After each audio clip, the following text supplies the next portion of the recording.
This training system is called the calc, or the goblet style of tree training, where trees are planted at high densities. They're freestanding, so there's no trellising, and they're trained into a tight vase shape. We select 3 or 4 main limbs, which become the leading shoots, and we reduce the competition on these trees by removing any competing shoots and just leaving 4 main limbs.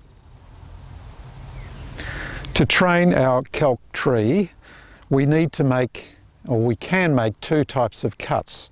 We can make a thinning cut where we remove competition completely, competition like this, to allow this main shoot to dominate.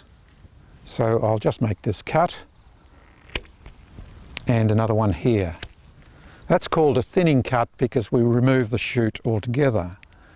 We could make a heading cut where we make a severe cut on a lateral and allow another lateral to develop, but that invigorates the tree too much, so we tend not to use those cuts. The apical bud in a shoot produces a group of hormones called auxins, and these can control the growth of buds lower down in the shoot.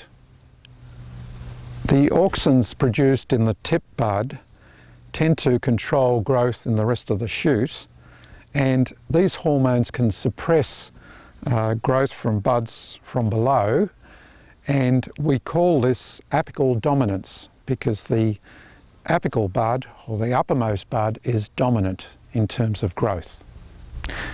To ensure that the apical bud is dominant and producing hormones and making sure that we get vigour in the shoot, we tend to reduce the competition by taking away competing shoots from below. This ensures that the hormones produced in the tip bud have the most effect on the tree and allow our tree framework to develop.